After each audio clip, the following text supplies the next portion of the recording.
بسم اللہ الرحمن الرحیم۔ السلام علیکم معزز طلباء کرام، آپ سب کیسے ہیں؟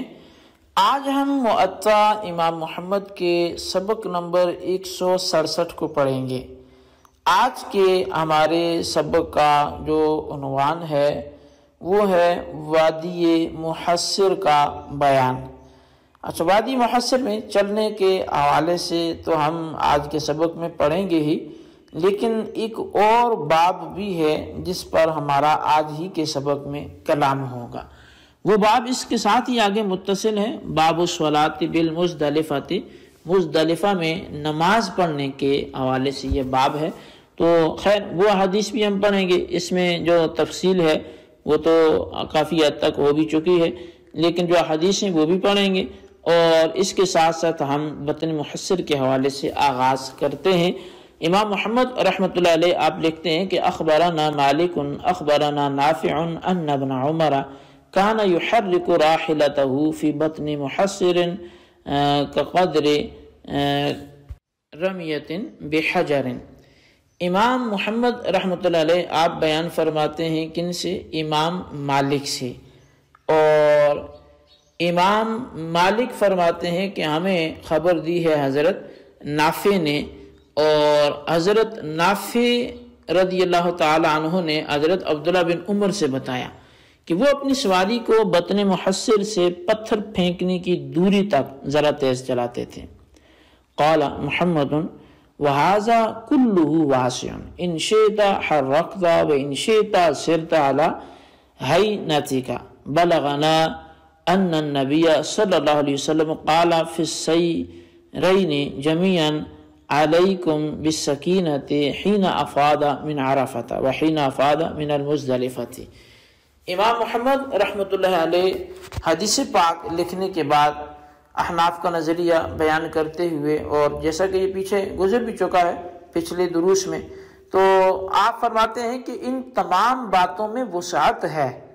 اگر تمہاری خواہش ہو تو تیزی سے نکل جاؤ، اور اگر چاہو تو اپنی رفتار کے مطابق چل کر نکل جاؤ۔ ہمیں نبی علیہ الصلوۃ والسلام سے یہ ہدایت پہنچی ہے کہ آپ نے عرفات اور مزدلفہ دونوں سے لوٹنے میں فرمایا تم پر سکون کے ساتھ چلنا لازم ہے۔ تو بہرحال یہاں پہ آ کے وہ حدیث اور امام محمد کا تبصرہ کیا ہوا، اپنے اختتام کو پہنچ گیا۔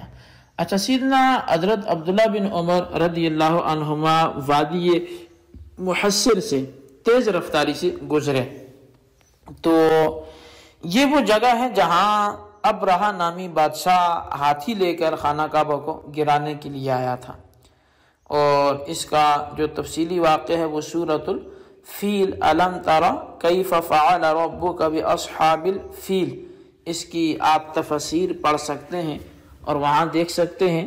البتہ کچھ یہاں بھی میں عرض کیے دیتا ہوں کہ اصل میں یہ ایک شاہ حبشہ، یعنی حبشہ کا بادشاہ تھا، اس نے اپنے ایک علاقے میں ایک کعبہ تعمیر کیا اور لوگوں کو حکم دیا کہ اب تمہیں طواف کرنے کے لیے وہ مکہ جانے کی ضرورت نہیں ہے، تو اب تم یہیں پر طواف کر لیا کرو۔ اب اس نے یہ بہت بڑی جرت کی تھی، تو جب قریش کو اس کا علم ہوا تو ایک قریشی مکے سے آیا، اور یہاں آ کر اس نے اس نئے بناوٹی کعبے کا جو ہے وہ خادم ہونے کی ڈیوٹی اس نے اپنے ذمہ لے لی۔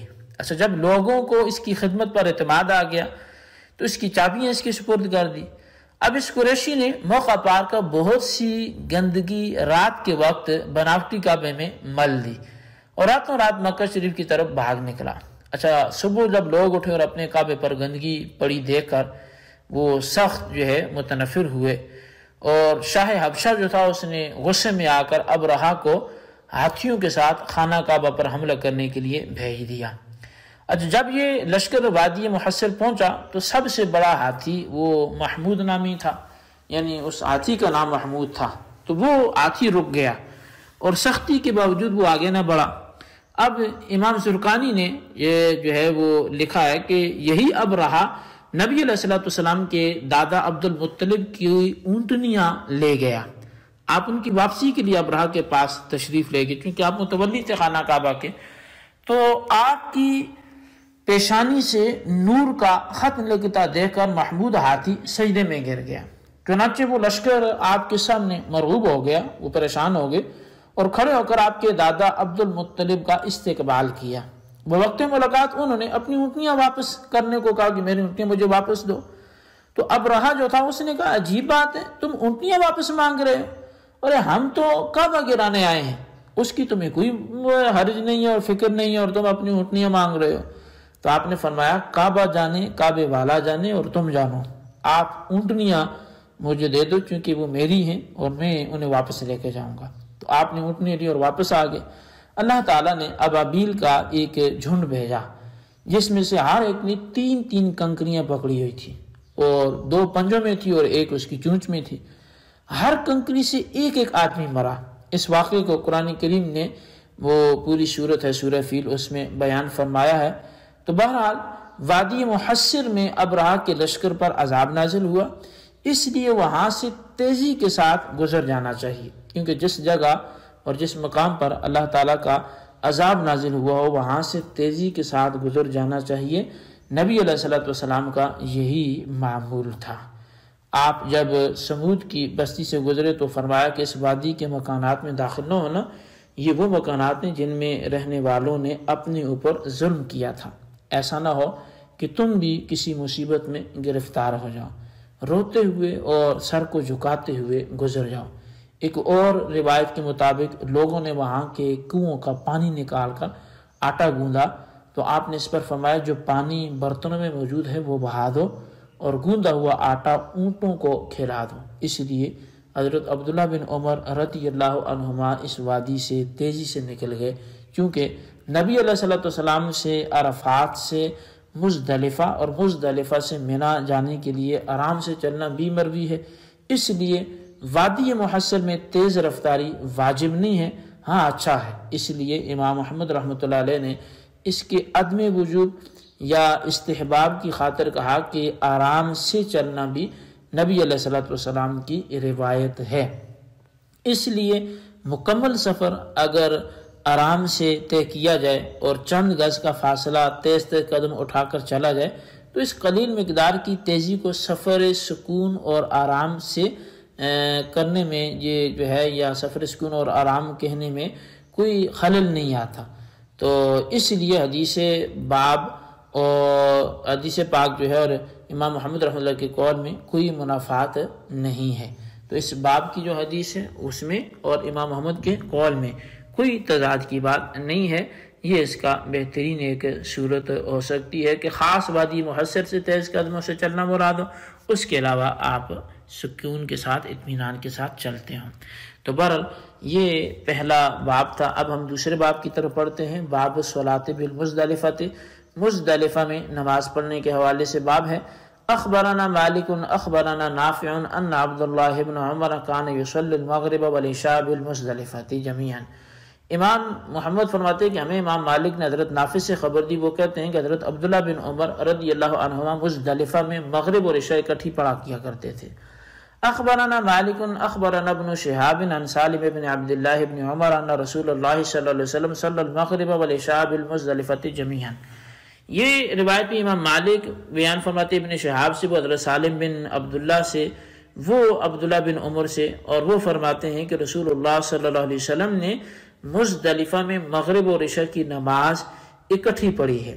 اخبرنا مالک اخبرنا یحییٰ بن سعید عن عدی بن ثابت الانصاری عن عبد اللہ بن یزید الانصاری کہ الحتمی عن ابی ایوب الانصاری قال صلی رسول اللہ صلی اللہ علیہ وسلم المغرب والعشاء بالمزدلفۃ جميعا فی حجۃ الوداع۔